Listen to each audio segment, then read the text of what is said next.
इसका पॉइंट बना करके लिखना, कुछ इंपॉर्टेंट पॉइंट है। देखो, सिंधु घाटी सभ्यता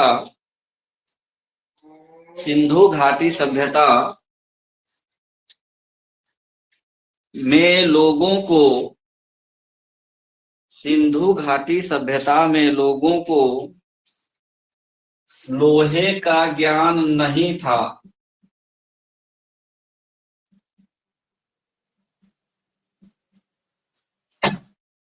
सिंधु घाटी सभ्यता में लोगों को लोहे का ज्ञान नहीं था तथा ये घोड़े से भी परिचित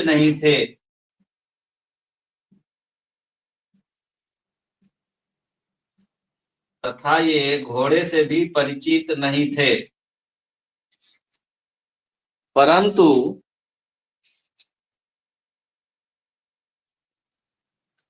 सूरकोतदा से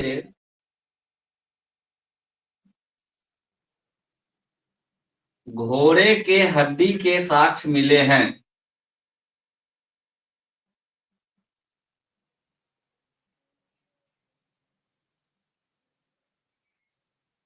सूरकोतदा से घोड़े के हड्डी के साक्ष्य मिले हैं।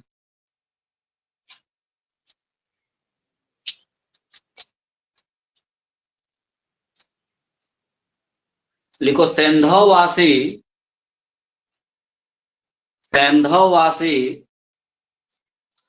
लिंग पूजक थे। सैंधववासी लिंग पूजक थे तथा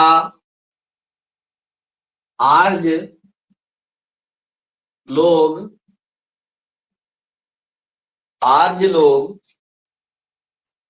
प्रकृति पूजक थे।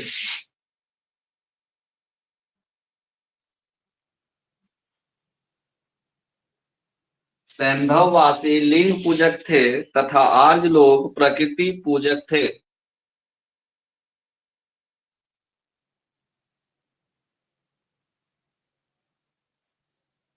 हो गया। सैंधववासी लोगों के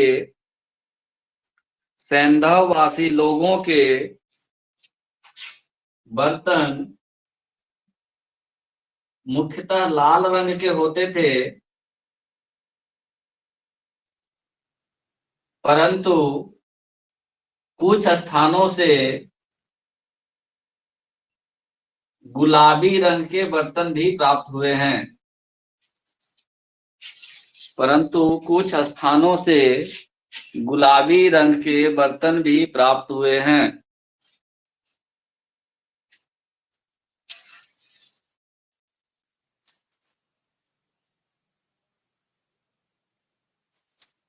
सैंधव घाटी सभ्यता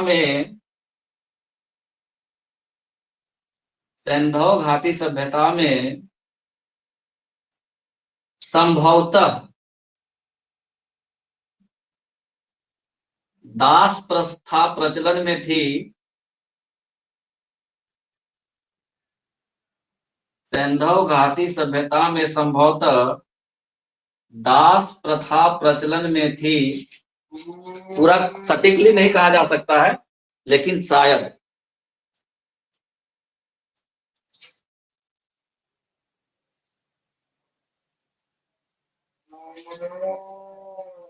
देखो, सैंधववासी या सैंधव घाटी सभ्यता के लोग पासा सैंधव घाटी सभ्यता के लोग पासा के खेल एवं नृत्य द्वारा स्वयं का मनोरंजन करते थे। पासा का खेल तथा नृत्य द्वारा स्वयं का मनोरंजन करते थे।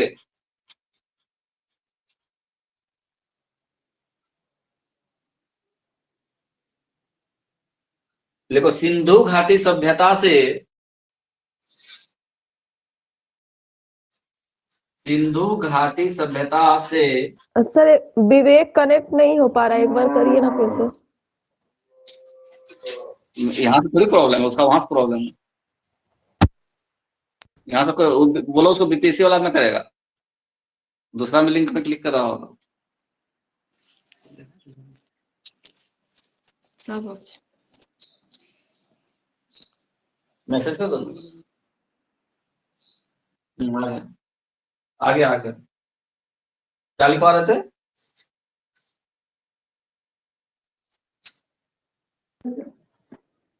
सर हाँ बोलो। सर मेरा पहला स्टेटमेंट सही छूट गया है सर। कोई बात नहीं, छोड़ दो, अभी नीचे लिखो, इतना पॉइंट लिखा गया है। अच्छा सर। क्या लिखे अंजलि?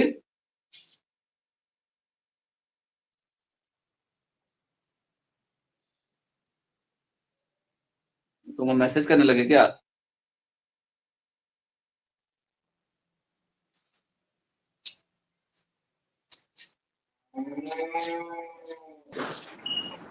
सर दास से प्रथा प्रचलन में थी, उसके बाद वो नृत्य वाला लिखवा है, पासा खेल के नृत्य मनोरंजन।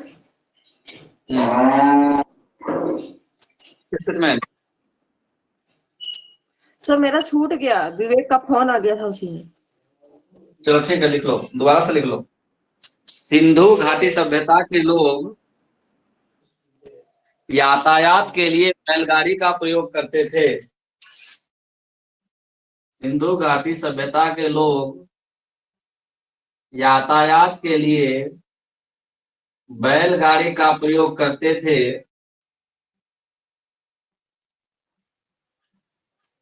परंतु परंतु गाय की मूर्ति कहीं से भी प्राप्त नहीं हुई है। परंतु गाय की मूर्ति कहीं से भी प्राप्त नहीं हुई है।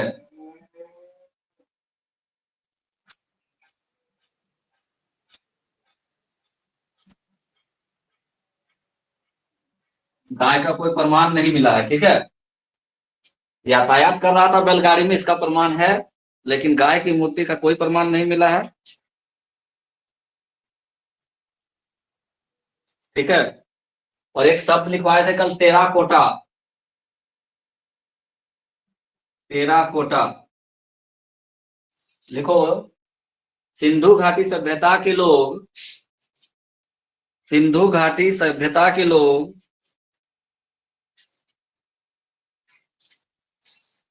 आग में पकी हुई मिट्टी, आग में पकी हुई मिट्टी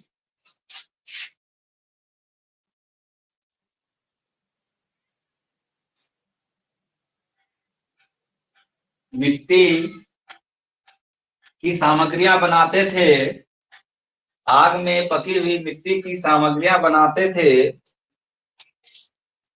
जिसे टेराकोटा कहा जाता है, जिसे टेराकोटा कहा जाता है।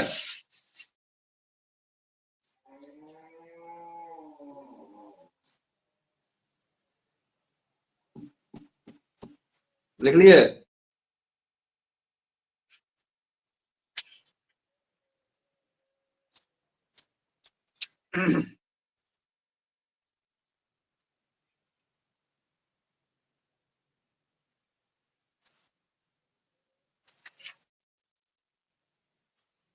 कल दिखाए थे ना, हड़प्पा संस्कृति को यही क्या कहा जाता है? सिंधु घाटी सभ्यता, ठीक है, दोनों नाम एक ही है, ठीक। और इसी को बोलते हैं कांस्य युगीन सभ्यता भी बोलते हैं। क्या बोलते हैं? कांस्य युगीन सभ्यता भी बोलते हैं। लिखा था कि नहीं कल तुम लोग? जो सिंधु घाटी सभ्यता थी या हड़प्पा सभ्यता थी, वो कैसी सभ्यता थी? कांस्य युगीन सभ्यता थी। नहीं लिखा है तो लिख लो। देखो, हड़प्पा सभ्यता कांस्य युगीन सभ्यता थी। युगीन कहने का, कांसा कैसे बनता है? कांसा कैसे बनता है? है? सर ये नहीं लिखा है ये। लिखाया नहीं है, कांसा कैसे बनता है वो कभी पढ़ी है कि नहीं, वो पूछता है। नहीं सर, नहीं पढ़े। वाह।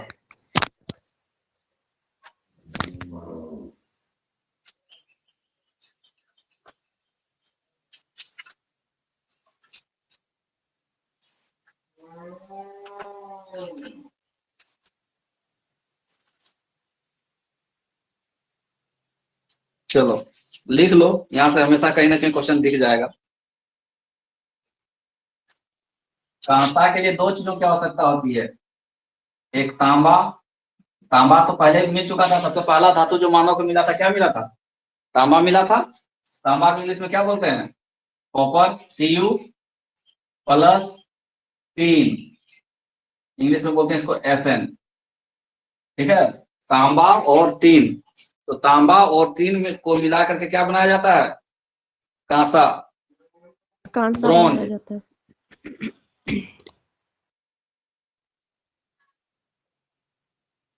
कांसा और कांसा बन गया। कांसा कब बना? तो ये इस समय का जो समय था कब का? सिंधु घाटी सभ्यता का। उस समय लोग किस चीज का उपयोग करता था? कांसा का। किस चीज का उपयोग करता था? कांसा कांसा का। का। 88% इसमें कॉपर होता है, 12% इसमें एसएन होता है, 12%। तीन। ब्रास कैसे बनता है? पीतल।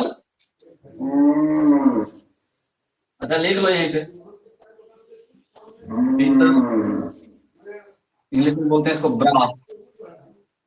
इसमें रहता है कॉपर और zinc, Cu plus Zn, copper और जिंक। जी। एक होता है जर्मन सिल्वर। जर्मन सिल्वर, इस टेबल से भी हमेशा क्वेश्चन दिख जाएगा। जर्मन सिल्वर, इसमें कॉपर के साथ जिंक ही मिलता है, लेकिन रेशियो थोड़ा कम होता है और निकेल एक्स्ट्रा में रहता है। Copper zinc nickel, copper zinc nickel, ये सब कॉपर का है। कॉपर से क्या क्या बन सकता है वो। और एक और gun metal, gun metal,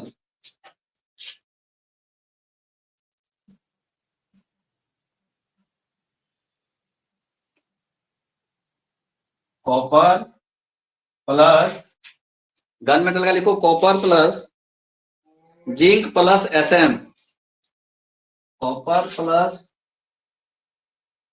zinc plus Sm। तो कॉपर से ये तीन चीज बन सकता है, चार चीज, एक दो तीन चार। ये कहीं ना कहीं दिख जाएगा हमेशा तुम लोगों को। क्या क्या? कॉपर से हम लोग क्या बनाते हैं? सबसे पहले कांसा बना, ब्रॉन्ज, इंग्लिश में इसको क्या बोलते हैं? ब्रॉन्ज। कांसा या ब्रॉन्ज। ब्रॉन्ज एज कहा जाता है किसको? सिंधु घाटी सभ्यता को। ब्रॉन्ज एज किसको कहा जाता है?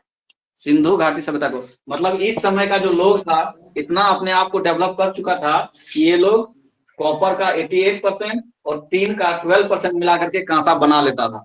ठीक है, कांसा बना लेता था, ब्रॉन्ज बना लेता था। अच्छा, ब्रॉन्ज उपयोग करने के पीछे क्या हुआ, इसका रीजन रहा? अगर सिर्फ कॉपर यूज करे कोई, सिर्फ कॉपर, तो कॉपर तो बहुत ज्यादा मजबूत नहीं होता है। लेकिन जब ब्रॉन्ज बना दिया, उसको कांसा बना दिया, तो काफी मजबूत हो जाता था। कोई भी चीज ब्रॉन्ज का बनता था, जैसे कांसा का थाली आजकल देखते हो कितना मजबूत होता है। कांसा का कोई भी बर्तन देखो, ठीक है। और क्या सिर्फ कॉपर का बन पाएगा? नहीं बन पाएगा, और लगेगा भी बहुत ज्यादा। तो ये लोगों का मतलब टेक्नोलॉजी काफी आगे बढ़ चुका था। ये लोग तांबा प्लस स्टील को मिला करके कांसा बना ले रहा था। ठीक है, इसीलिए इसको ब्रॉन्ज एज भी कहा जाता है। कपाकालीन सभ्यता को क्या कहा जाता है? ब्रॉन्ज एज भी कहा जाता है।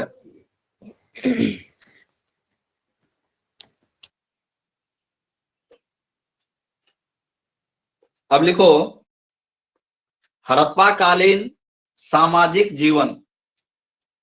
हड़प्पा कालीन सामाजिक जीवन।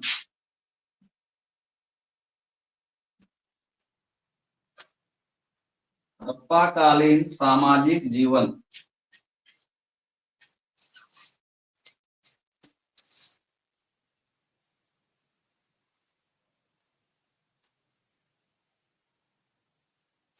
कैसा सामाजिक जीवन था?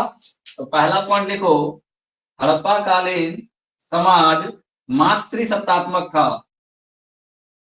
हड़प्पाकालीन समाज मातृसत्तात्मक था। हड़प्पाकालीन समाज मातृसत्तात्मक था तथा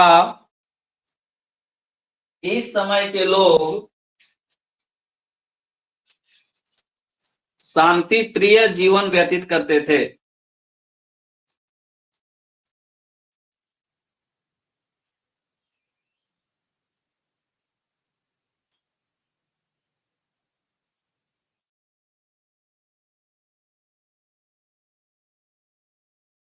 इस समय के लोग शांति प्रिय जीवन व्यतीत करते थे। मनोरंजन वाला हम लिखवा ही दिए हैं। एक और स्टेटमेंट लिख लो। हाँ सर। पुरुष तथा महिलाएं दोनों ही आभूषणों का प्रयोग करते थे। पुरुष तथा महिलाएं दोनों ही आभूषणों का प्रयोग करते थे।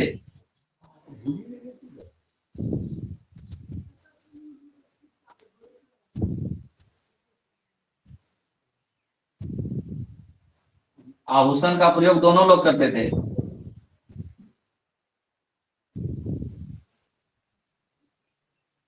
ठीक है। हाँ सर। देखो, सिंधु घाटी सभ्यता के समय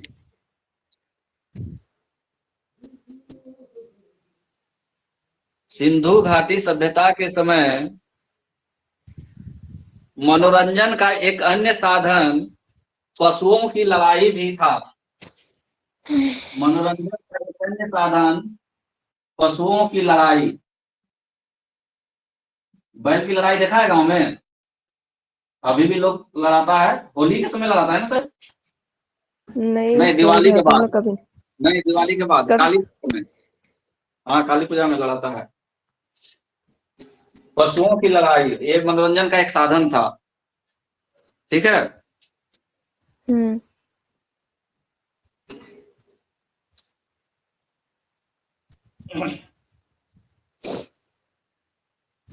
देखो, कुब्बड़ वाले बैल की पूजा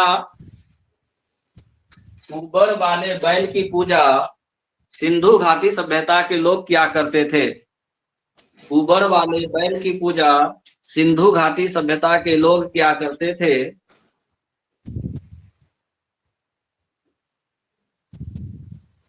तथा पक्षियों में, इंपॉर्टेंट लाइन है, तथा पक्षियों में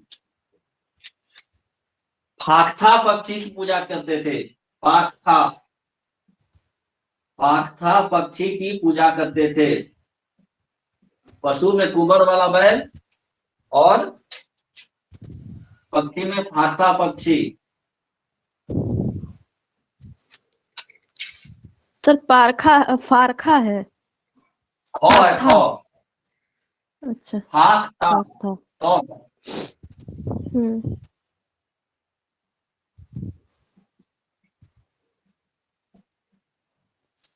फाख्ता पक्षी और कुब्बड़ वाले बैल, ये दोनों का पूजा क्या करता था वो लोग। ठीक है। हाँ, हाँ। मातृ देवी की उपासना भी की जाती थी। मातृ देवी की उपासना।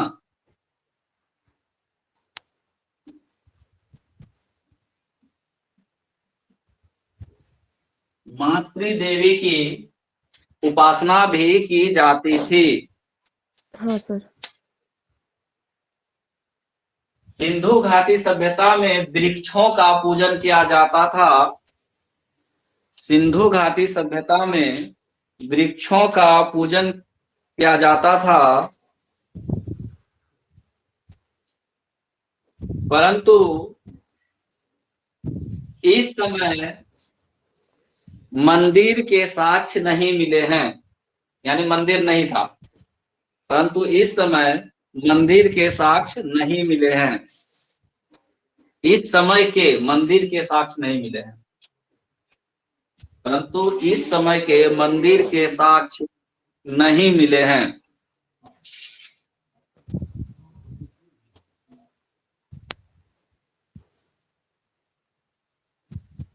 हाँ सर।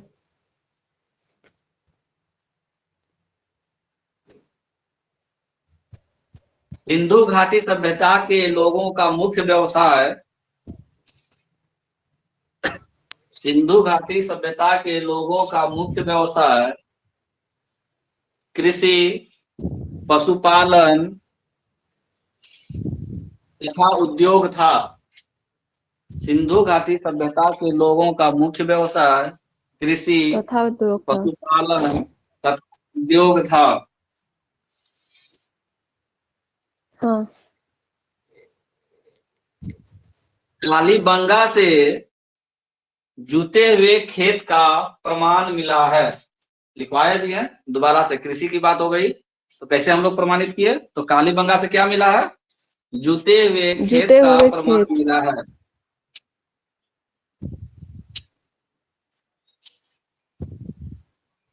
देखो, सिंधु घाटी सभ्यता के लोग 9 फसलों का उत्पादन किया करते थे।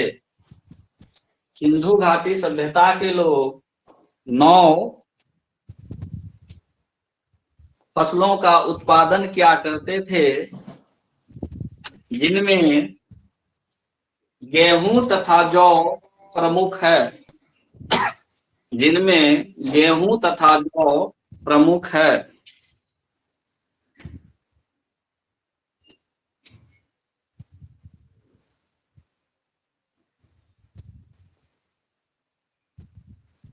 हाँ सर।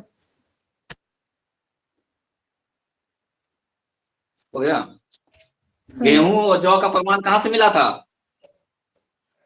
सर सिंधु घाटी सभ्यता में। साक्ष्य इसका कहाँ से मिला है? जौ का क्या साक्ष्य, सर? जौ का प्रमाण कहाँ से मिला है? देखो, बनावली से जौ का साक्ष्य मिला है। बनावली से जौ का साक्ष्य मिला है।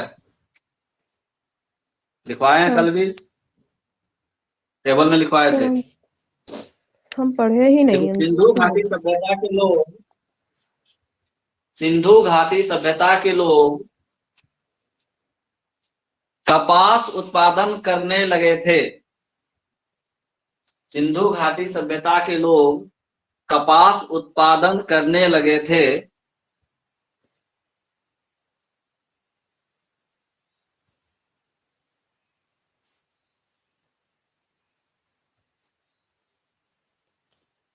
हो गया। हाँ। सिंधु घाटी सभ्यता में व्यापार, सिंधु घाटी सभ्यता में व्यापार वस्तु विनिमय प्रणाली पर आधारित थी। वस्तु विनिमय प्रणाली पर आधारित थी। मतलब एक वस्तु दो, दूसरी वस्तु लो। लो। उतना पैसा वैसा नहीं चलता था, ठीक है। हम्म। वस्तु के बदले हाँ। वस्तु, वस्तु विनिमय प्रणाली पर व्यापार होता था, ठीक है। हम्म।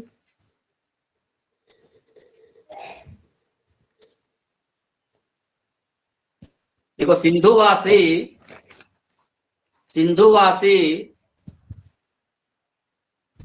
इराक, ईरान, बहरीन, मिस्र, इराक, ईरान, बहरीन, मिस्र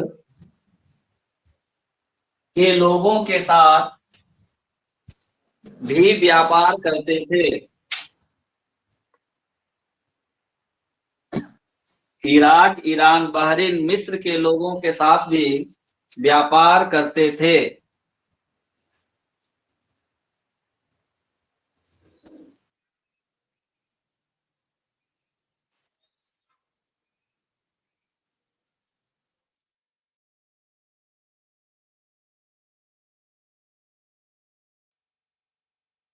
हो गया। देखो हाँ हड़प्पा सभ्यता में, हड़प्पा सभ्यता में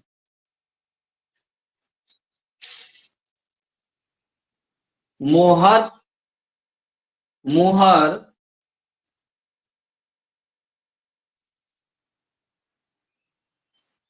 हड़प्पा सभ्यता में मुहर सेलखड़ी से बना होता था। सेलखड़ी, मुहर सेलखड़ी से बना होता था। सेलखड़ी, मुहर सेलखड़ी से बना होता था तथा मुद्रा भी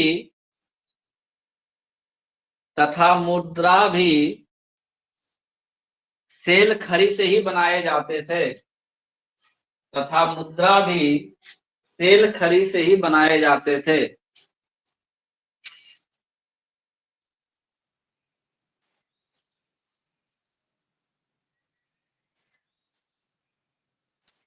विनिमय मतलब व्यापार करने के लिए तो विनिमय है। विनिमय, विनिमय पॉइंट बना के लिखना। विनिमय बाटों के द्वारा नियंत्रित किया जाता था। बाट, विनिमय वाटों के द्वारा नियंत्रित किया जाता था। कैसे कम बेची लेंगे, तो बाट के द्वारा नियंत्रित किया जाता था। विनिमय बाटों के द्वारा नियंत्रित किया जाता था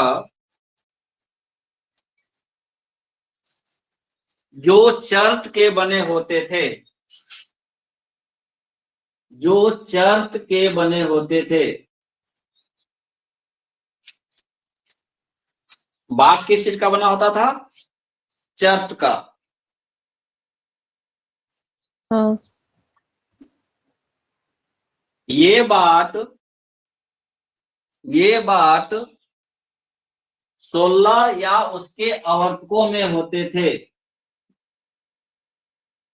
16 या उसके आवर्तकों में होते थे। आवर्तक मतलब 16 का जो पहाड़ा पढ़ोगे, 16, 16 दूना 32, 16 तिया 48, इस तरह से 16 के आवर्तकों में होते थे।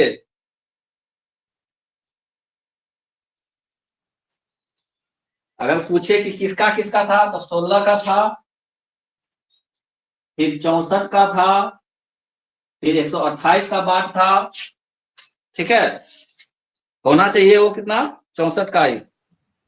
160 का, 320 का, 640 का, 160, 320, 640।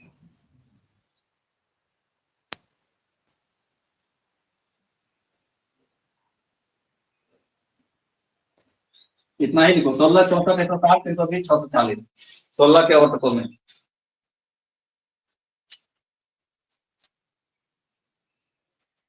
सोलह, 64, 160, 320, 640। इस समय दशमलव प्रणाली का भी चलन था, बहुत कम मात्रा में लेकिन था। अब दशमलव प्रणाली का इसका कुछ दूसरा अलग रूप होगा। इस समय दशमलव प्रणाली का भी चलन था। हो गया। अगर मुहर की बात करें, अभी तक हड़प्पा सभ्यता में लगभग 2000 से अधिक मुहर प्राप्त हो चुका है।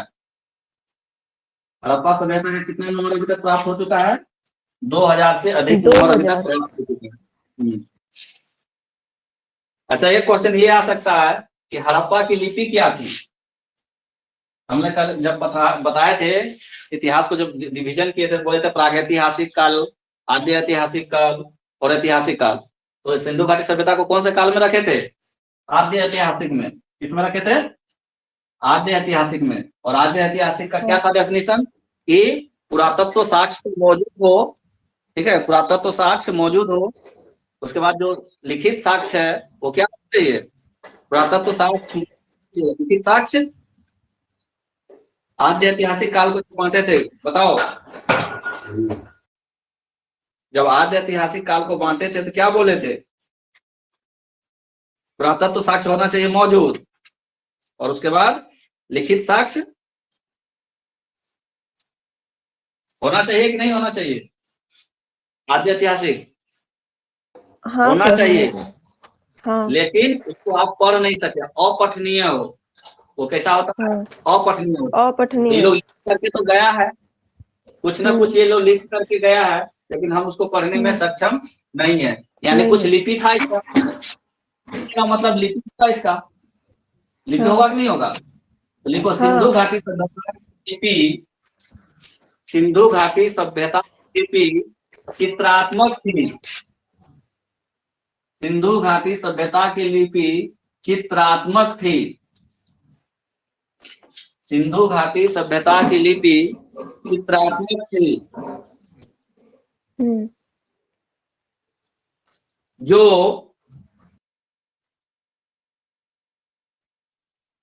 गौमुत्रिका पद्धति में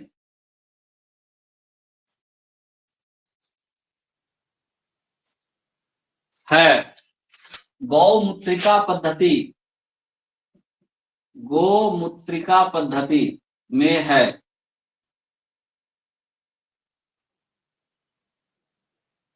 ये शब्द उतना इंपॉर्टेंट नहीं है, लेकिन बता दे रहे हैं, पता नहीं क्या पूछ ले स्टेटमेंट बना करके यूपीएससी। गौमुत्रिका पद्धति में है।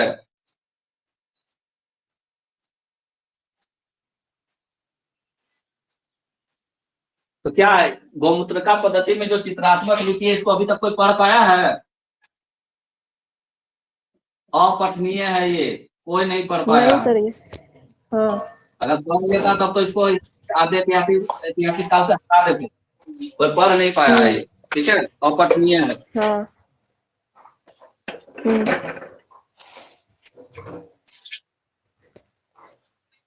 अगला स्टेटमेंट लिखो, हड़प्पा सभ्यता नगरीय सभ्यता थी। हड़प्पा सभ्यता नगरीय सभ्यता थी।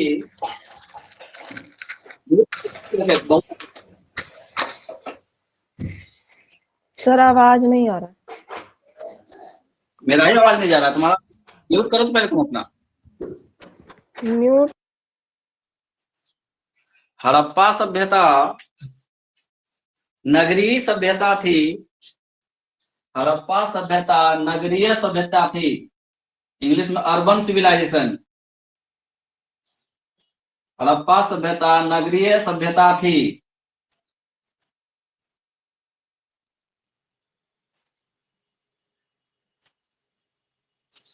हड़प्पा सभ्यता नगरीय सभ्यता थी,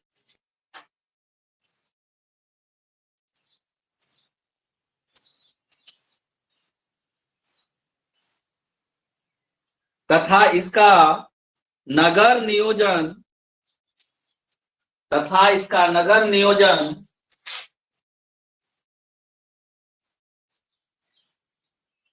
उस समय के, तथा इसका नगर नियोजन उस समय के अन्य सभ्यताओं से अधिक विकसित थी। तथा इसका नगर नियोजन उस समय के सभ्यताओं से अधिक विकसित थी।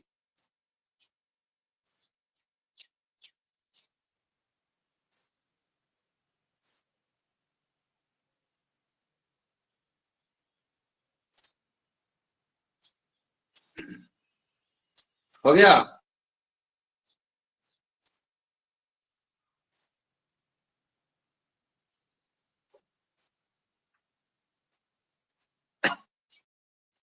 हाँ हो गया देना।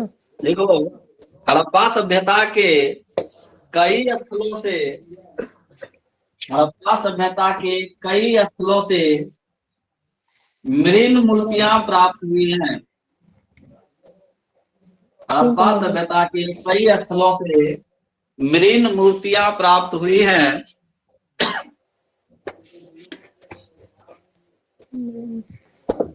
जो हस्त निर्मित थी। जो हस्त निर्मित थी यानी हाथ से बना हुआ। पिन क्या होता है? मूर्ति का एक टाइप है, मृण मूर्ति। अच्छा।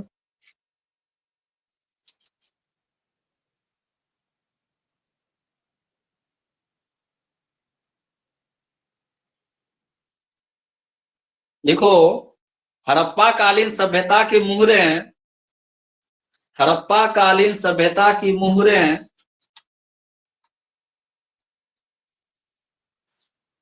चौकोर हुआ करती थी। हड़प्पा कालीन सभ्यता की मुहरें चौकोर मतलब चारों तरफ, चार तरफ का चौकोर हुआ करती थी।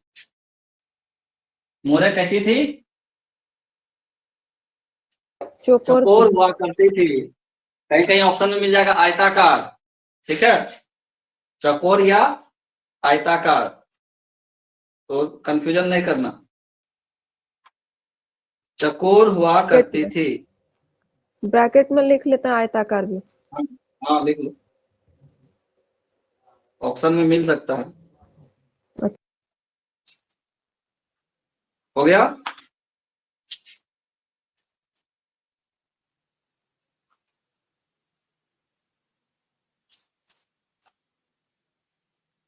लगभग सब चीज बता दिए। स्टेटमेंट हो गया, धर्म बता दिए, क्या क्या पूजा करता था, मृग मूर्ति, स्त्री मूर्ति, ठीक है, सब बता ही दिए। मृतक संस्कार भी किया जाता था, ठीक है। हाँ। अब लिखो, हड़प्पा निवासियों द्वारा आयातित वस्तुएं, मतलब किसको आयात करता था, किसका निर्यात करता था? हड़प्पाई निवासियों द्वारा आयातित वस्तुएं, कौन सा वस्तु कहां से मंगवाता था और कौन सा वस्तु कहां भेजता है, ये सब क्वेश्चन। आयात करना मतलब लाना, निर्यात करना हाँ। मतलब बाहर भेजना, ठीक है। हाँ। हम लोग हाँ। आयात वस्तु बोलते हैं, आयात होने वाली वस्तु है। यहाँ से भी इस टेबल से भी क्वेश्चन बनने का संभावना रहता है, ठीक है। और स्थान, टेबल बना लो, किस स्थान से कौन सी वस्तुएं होती थी। जैसे अगर ले सोना, सोना का आयात करता था उस समय के लोग, सोना, तो सोना आता था दक्षिण भारत से, अफगानिस्तान से और ईरान से। दक्षिण भारत, अफगानिस्तान, ईरान। सोना का आयात हड़प्पा सभ्यता के लोग कहां से करते थे? साउथ इंडिया से करते थे, अफगानिस्तान से करते थे और ईरान से करते थे, ठीक है। अगर बात करें चांदी की तो मेसोपोटामिया और ईरान। चांदी का जो आयात होता था वो मेसोपोटामिया, मेसोपोटामिया, मेसोपोटामिया, ईरान।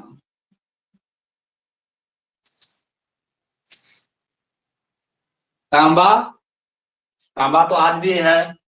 तांबा के लिए सबसे ज्यादा प्रसिद्ध कौन है इंडिया में, पता है? Star mark. खेतड़ी, खेतड़ी में खान है तांबा का। खेतड़ी जगह का नाम है, राजस्थान में पड़ता है। खेतड़ी कहाँ है? राजस्थान में। और बलूचिस्तान में भी मिलता है, तो पाकिस्तान में चला गया बलूचिस्तान। तो खेतड़ी का खान किस लिए प्रसिद्ध है? तांबा के लिए, ठीक तांबा है। के लिए। हाँ। उसके बाद एसएन 3, 3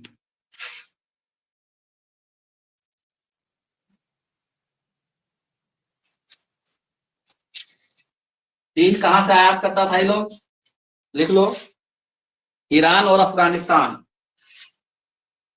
ईरान और अफगानिस्तान।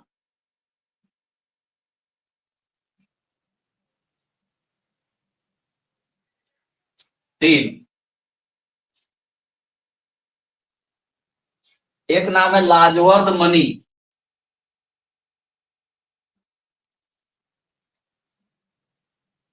लाजवर्द मणि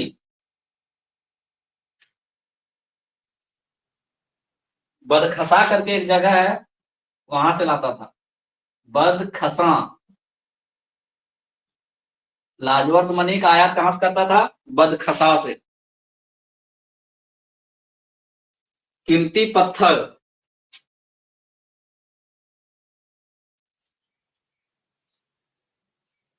कीमती पत्थर अभी भी हम लोग लाते हैं। राजस्थान, बलूचिस्तान।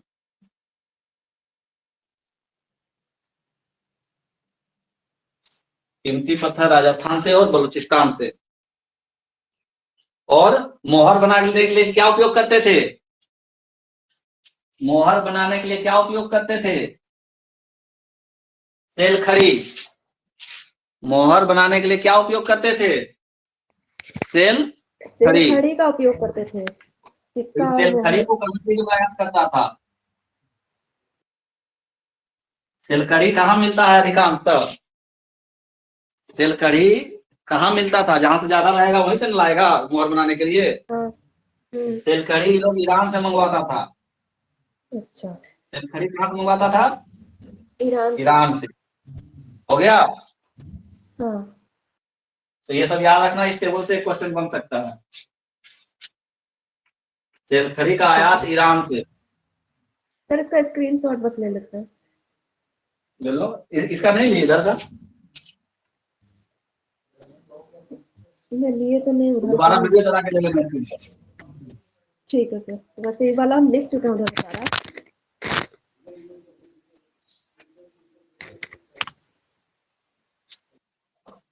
अब अगर हम लोग बात करें सिंधु घाटी सभ्यता का क्षेत्र का विस्तार कहां से कहां था, तो अगर रफ डायग्राम इंडिया का बना है, ठीक है, तो ये वाला एरिया जो पाकिस्तान का था, यही वाला एरिया है जम्मू कश्मीर पाकिस्तान, है ना? ये वाला एरिया जम्मू कश्मीर यहाँ है ना? नहीं दिख रहा है क्या? हाँ सर। हाँ देख। जम्मू कश्मीर लद्दाख और पाकिस्तान कहाँ पड़ता है? इस वाला एरिया में पड़ता है। ठीक है। अफगानिस्तान यहीं पे है। पाकिस्तान अफगानिस्तान अगल बगल में। अब देखो इसका हड़प्पाकालीन सभ्यता कहां से कहां तक था, तो ये ज्यादा दूर तक नहीं था। अगर ऐसे बांटे इसको, ठीक है, यहाँ पे अगर सेंटर ले लें, ठीक, हाँ सर। यहाँ से सेंटर ले लेते हैं, तो नॉर्थ में जो है ये ऊपर दिख रहा है ना, नॉर्थ हाँ। यानी उत्तर में जम्मू कश्मीर का एक एरिया है, ठीक है, फिर साउथ में और फिर ईस्ट में और फिर वेस्ट में। तो लिखो लिखो तो फिर डायग्राम समझा देंगे। हड़प्पाकालीन सभ्यता का विस्तार, हड़प्पाकालीन सभ्यता का विस्तार उत्तर में,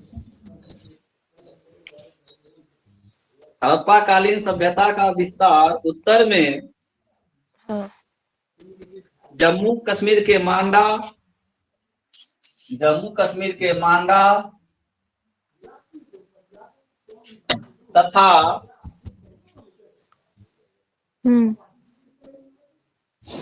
पंजाब का मेरठ क्षेत्र, रोपड़, मेरठ नहीं रोपड़, तथा पंजाब का रोपड़ क्षेत्र,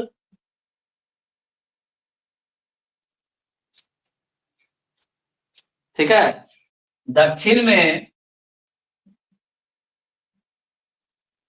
दक्षिण में महाराष्ट्र का दैमाबाद, दक्षिण में महाराष्ट्र का दैमाबाद,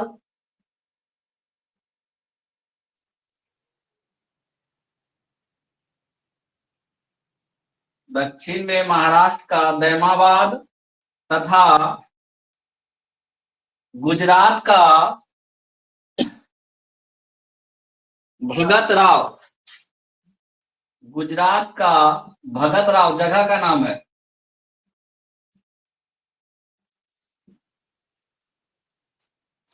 उत्तर में कहा? जम्मू कश्मीर का मांडा और रोपड़ पंजाब का रोपड़। ठीक है। दक्षिण में दैमाबाद जो कि महाराष्ट्र में है, भगवत राव कहाँ? गुजरात में है। पूरब में, पूरब का विस्तार लिखो। पूरब में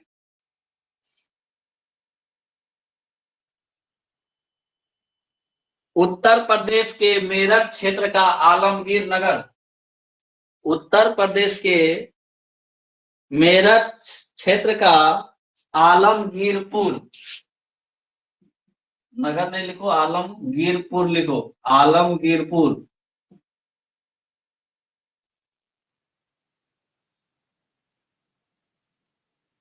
आलमगीरपुर कहाँ है? मेरठ यूपी। तथा पश्चिम में सुतका गेंदोर, पश्चिम में सुतका गेंदोर, डिवाइड कर भी सुतका गेंदोर, ब्रैकेट में लिखना मकरान तट तक, मकरान तट तक, सुतका गेंदोर मकरान तट तक था। कहां से कहां विस्तार हुआ था? तो अभी की अगर बात करें, उत्तर प्रदेश का इधर आलमगीरपुर, मेरठ, जम्मू कश्मीर और पंजाब का एरिया, ठीक है, इधर सुतका गेंदोर का एरिया, इधर महाराष्ट्र का एरिया और गुजरात का एरिया, इतना दूर में ये हड़प्पा सभ्यता फैला हुआ था। समझ में आया? उत्तर में जम्मू कश्मीर का मांडा क्षेत्र और पंजाब का रोपड़ क्षेत्र। अगर ईस्ट में बात करें तो यूपी मेरठ का आलमगीरपुर, दक्षिण में बात करें तो दैमाबाद और भगवत राव जो कि महाराष्ट्र और गुजरात का क्षेत्र पड़ता है। सुतका गेंदोर जो है वेस्ट क्षेत्र में है, ठीक है। मकरान तट तक जो कि अफगानिस्तान के आसपास पड़ जाता है, उधर पाकिस्तान अफगानिस्तान क्षेत्र में, तो मकरान तट तक, ठीक है। इतना दूर में क्या फैला हुआ था? सिंधु घाटी सभ्यता। तो ऐसा नाम तो इसलिए इसको दिया सिंधु घाटी सभ्यता की, ज्यादातर जो इसके एरिया थे वो सिंधु नदी के तट पे थे, लेकिन अन्य नदी के तट पे भी इसका स्थल मिला है ना। हो गया? तो ये विस्तार था किसका? सिंधु घाटी सभ्यता का। ऑलमोस्ट सारा चीज कर लिए हम लोग सिंधु घाटी सभ्यता का।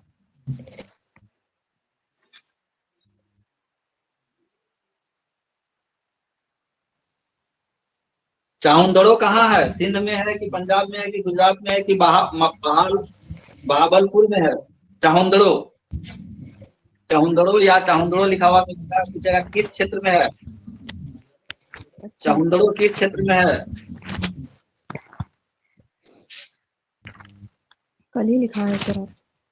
12 चाहुंदड़ो हाँ सिंध में कल ही लिखा है सर, हम कल वाला पढ़ नहीं पाए। 3 चीज याद रखना इसमें, क्या मिला है उस जगह से, किस नदी के किनारे है और वर्तमान में वो कहाँ है, ठीक है। तो झुकर और झांगर वहीं से विकसित हुआ है संस्कृति। हाँ ठीक है, ऑलमोस्ट चीज इस चैप्टर का खत्म हो गया। वेद पढ़ा चुके हैं ना, ऋग्वेद आयुर्वेद सब? हाँ ऋग्वेद वगैरह सब पढ़ा चुके हैं। ठीक है, तो शुरू करेंगे महाजनपद। महाजनपद पढ़ी है तुम लोग? महाजनपद नहीं सर। चलो सर वही ना, इंडिया का 16 महाजनपद सर, हरियक वंश वगैरह वगैरह सब पढ़ाएंगे। लिखवाए है ना महाजनपद के बारे में नहीं पढ़ाएंगे।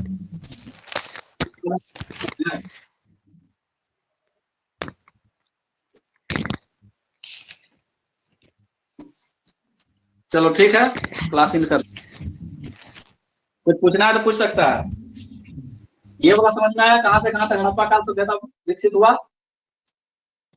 जम्मू कश्मीर मांडा, रोपड़ पंजाब नॉर्थ साइड में, ईस्ट साइड में आलमगीरपुर मेरठ, साउथ में दैमाबाद और भगवत राव, दमाबाद कहाँ है? महाराष्ट्र में है। भगवतराव कहाँ है? गुजरात में। और वेस्ट साइड में सुतका गेंडोर, जो कि मकरान तट तक माना जाता है। ठीक है, हाँ हाँ जी ये उतना इम्पोर्टेंट नहीं है, लेकिन एरिया समझना जरूरी था कि किस एरिया में ये विकसित हुआ था, किस एरिया में ये डेवलप हुआ था। कैसी सभ्यता थी? नगरीय सभ्यता थी, अर्बन सिविलाइजेशन था। ठीक है, कुछ लोग बोलता है ना कि मिस्र का जो सभ्यता था वो ज्यादा विकसित था, लेकिन ऐसा नहीं था। मिस्र की सभ्यता का अगर बात करें, वहां पे तुलना करें, तो हम लोगों का पक्का ईंट का घर था, वो लोगों का पक्का ईंट का घर नहीं था। ठीक है, दूसरा चीज कि जो मेसोपोटामिया की सभ्यता थी, उससे हम लोग काफी ज्यादा डेवलप थे, वो लोग बहुत ज्यादा पीछे था। हालांकि वहां से हम लोग बहुत सारा चीज लाए, बहुत सारा चीज सीखे, लेकिन हम लोगों का ये जो हड़प्पा वाला सभ्यता था उससे ज्यादा डेवलप था। यहाँ का जो ये जल प्रबंधन प्रणाली था बहुत जबरदस्त था। नगर को हम लोग क्या करते थे? 2 भागों में बांटते थे। वो ऐसा वहां पे नहीं था, मिस्र में नहीं था। ठीक है, तो बहुत सारी चीजें थी जो कि हमारा बहुत ज्यादा डेवलप था, वो लोगों को उतना डेवलप नहीं था। नहीं क्लियर है? था। ऐसा नहीं कहा जा सकता है कि मिस्र का सभ्यता हमसे ज्यादा डेवलप था। ठीक है, कुछ लोग मानता है, मानने दो, लेकिन जो प्रमाण मिला है उसके अनुसार ऐसा नहीं कहा जा सकता। नहीं था। मेंस में लिखने के लिए सब आ सकता है। हाँ, जब मेंस का होगा तो देखा जाएगा, अभी पहले की। ठीक है, हम्म। जी सर। ठीक है।